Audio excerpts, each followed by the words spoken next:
and the swan barrel.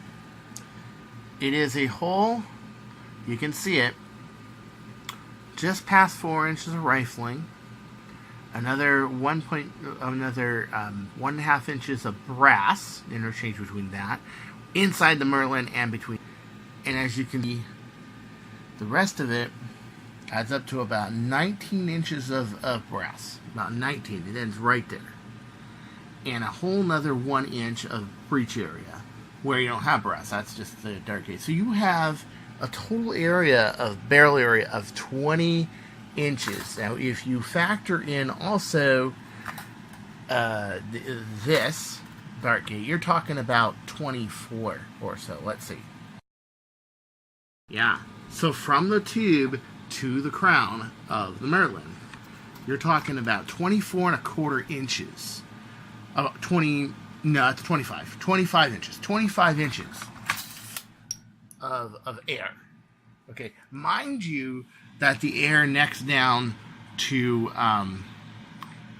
1/2 inch to 4.15 inch down to 9 millimeters here, which I might up 10 because there is a lot of air force going on here. Okay, it goes through here and goes through here. That is a lot of air to move. In here, I got about 10 cc's of dead space between the fact that this is a funnel plunger cup and not a flat one. But it needs it. It's moving air like shit ticks. Okay, it really does need the funnel. The funnel helps. If I were to go without the funnel, it would be about 10 feet per second slower or so. And it needs to move all this. Now that's worth it because the accuracy is amazing. It's just amazing, and the power potential is great. But it is a system that requires that it's very tuned up. So this time around, I decided to run with the Omega Kit plunger rod. Why? Well, I want to be able to custom the let off here. Ooh, how do you custom a let off on a plunger rod?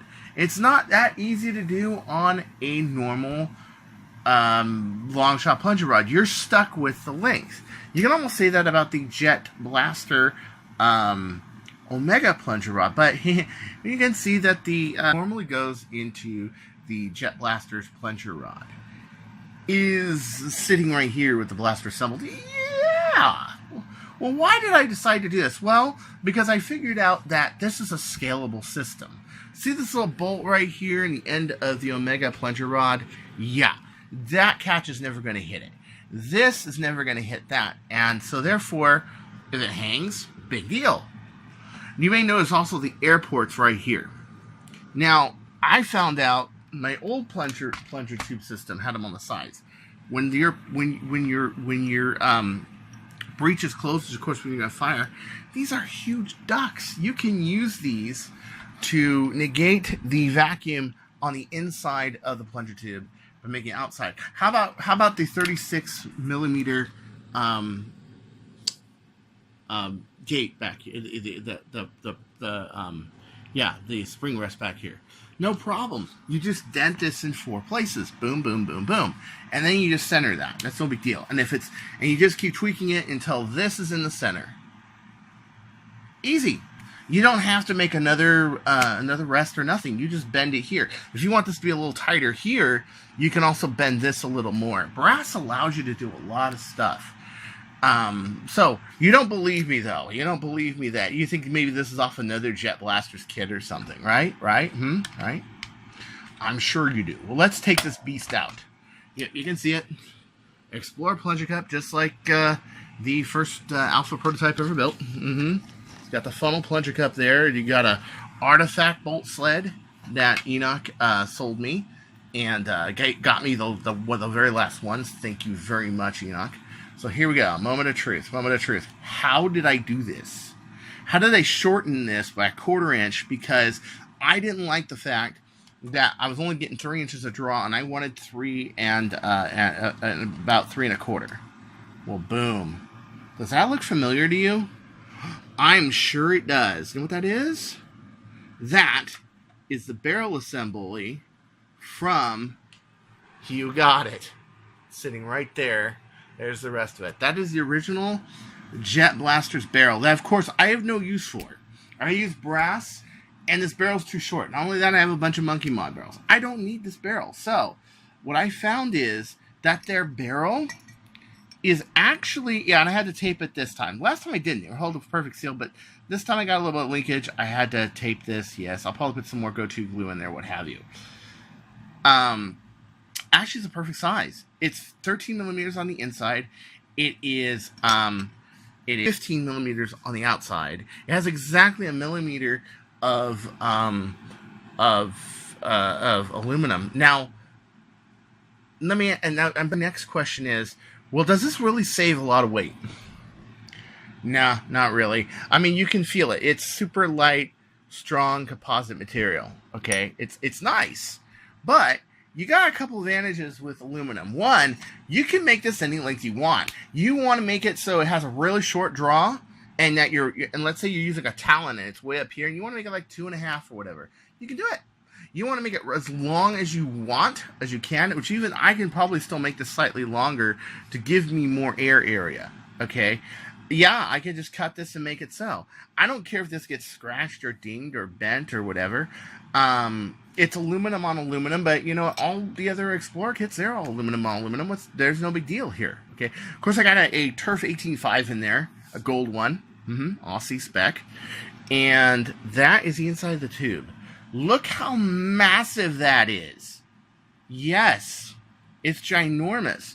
But I do recommend that you seal this front here. You also need standoffs here. You still have laminate duct tape around there. That's glued duct tape, okay, onto there. I can rip it off if I want to and sand it and be fine. That's cool. But this gets me my millimeter on each side. It's an average of 38 millimeters on the inside of this thing. Now let's compare this to the Jet Blaster's Omega tube. And then we'll pull out a normal plunger tube. We'll compare it to that. Wowee. Look at the size difference. I mean, it's only a millimeter all the way around. A millimeter and a half all the way around. Okay? But it is enough. Okay, this is an Apollo tube. This is the tube that Type A uses. Look at that. It's even about a 0.5 millimeter to a millimeter bigger than this. And we've all seen that it makes a dramatic difference in a bird of prey, having this wider cross-section of air. Right. And also, I can tune this so that my sweet spot's somewhere around 17 inches. So that I can throw, let's say, a 60 millimeter Merlin on there rather than a 105, and I can use that for faster wars. And if I wanted to, if this significantly slowed it down, which right now it's slowing it down about 20-30, and that's because I need to move the sweet spot way up here, okay? Because right now it's about here. I need to move it here, the effective air volume here, which I think that breaking in the rings is going to help on that, okay? Also, I'm going to use a different kind of grease, lube. One of the Air Force guys says, hey, I got the perfect thing for you. And then another friend of mine has an actual just, silicone, like liquid silicone, but in a bottle, no aerosol. That would be bitchin'. So I'm going to check that out, And, yeah, so right now I'm getting a little bit of seal drag and all that, but the numbers I'm getting, the highest I've gotten so far is a 363. So, and then also by moving this in, I'm putting more compression on the spring to give it more power, not just giving more air. How many cc's am I getting? Quarter inch, I'm getting about 5 more cc's. So you're going from 86 with 3 inches to about 91, and then 96 if I were to go 3.5. So yeah, you see, it does make a big difference. I mean, so 5 cc's of air will buy me another inch of move. So if I were to move this up and back another quarter inch, I have it. But I may just end up making a 72 Merlin for this, simply because that may be the best solution for this blaster, because this is about the maximum it's ever going to be. So until next time, this is Chris CARTAYA saying, don't you go changing, or I'll find you.